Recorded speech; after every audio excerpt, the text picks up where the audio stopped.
long we breathe is our destiny, whether we are here or in Israel. You don't get chances to go abroad often.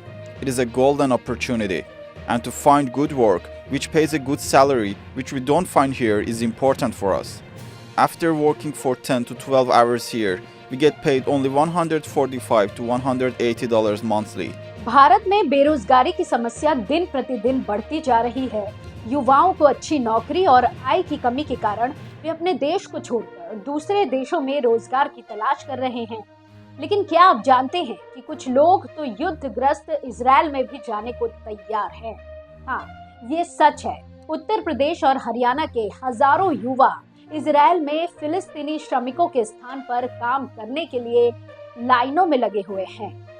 नमस्कार, आप देख रहे हैं air news. इस बात को लेकर कांग्रेस ने भारत सरकार पर हमला बोला है।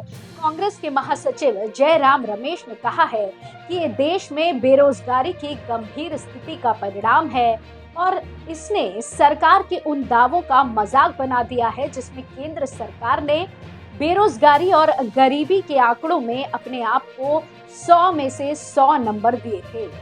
रमेश ने अंतर्राष्ट्रीय न्यायालय के कल के आदेश को भी उदाहरण देते हुए कहा कि इजराइल के खिलाफ नरसंहार के आरोपों को खारिज नहीं किया गया, जो इजराइल में रोजगार की तलाश करने वाले भारतीयों के लिए नैतिक और राजनीतिक मुद्दों को उभारता है। आपको बता दें कि इजराइल और फिलिस्तीन के बीच युद्ध का सिलसिला अभी भी जारी है। इजराइल की सेना ने गाजा पट्टी में हमास के आतंकी ठिकानों पर बमबारी की है, जिससे वहां के हजारों नागरिकों की मौत हो गई है। इसके जवाब में हमास ने इजराइल के शहरों पर रॉकेट फायर किया है, जिससे इजराइल के कई लोग घायल हुए हैं। इस युद्ध के बीच इजराइल को अपनी अर्थव्यवस्था चलाने के लिए श्रमिकों की जरूरत है। इजराइल में फिलिस्तीनी श्रमिकों की कमी हो गई है, जो कि इस युद्ध के कारण वहां का काम छोड़कर भाग गए हैं। इसलिए इजराइल ने दूसरे देशों से श्रमिकों को बुलाने का फैसला किया है। इसमें भारत से भी कई लोग शामिल हैं जो इजराइल में अपना भविष्य बनाने की आशा लेकर जा रहे हैं। इन लोगों को इजराइल की एक एजेंसी द्वारा रोजगार दिया जाता है, जो उन्हें खेती, निर्माण, सफाई और अन्य क्षेत्रों में काम करने के लिए भेजती है। इन लोगों को इजराइल की मुद्रा शेकेल में वेतन मिलता है, जो कि भारतीय रुपए से काफी ज्यादा है। लेकिन इन लोगों को इजराइल में काम करने के लिए कई चुनौतियों का सामना करना पड़ता है। पहली बात तो ये है कि इजराइल में युद्ध का माहौल है, जिसमें रॉकेट और बम का खतरा हमेशा बना रहता है। दूसरी बात ये कि इजराइल में भारतीयों को बहुत कम सम्मान और सुविधाएं मिलती हैं। वे अपने देश की भाषा, संस्कृति और धर्म को छोड़कर इजराइल की भाषा, संस्कृति और धर्म को अपनाने को मजबूर होते हैं।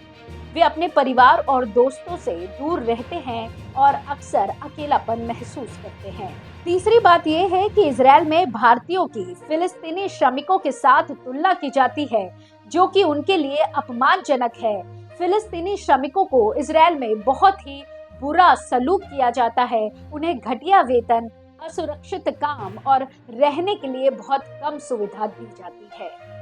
इजराइल की सरकार और जनता उन्हें अपने देश से निकालने की कोशिश करती है, जिससे वे अपने मूलभूत अधिकारों से वंचित रहते हैं। इस प्रकार इजराइल में रोजगार की तलाश करने वाले भारतीयों का जीवन आसान नहीं है। वे अपने देश की गरीबी, बेरोजगारी और अशिक्षा से निजात पाने के लिए इजराइल के युद्ध, भेदभाव और अन्याय को सहन करते हैं। वे अपने देश के लिए न कुछ कर पाते हैं और न ही अपने देश को छोड़ने का दुख भुला पाते हैं। इस तरह की और खबरों के लिए जुड़े रहिए एयर न्यूज के साथ। धन्यवाद।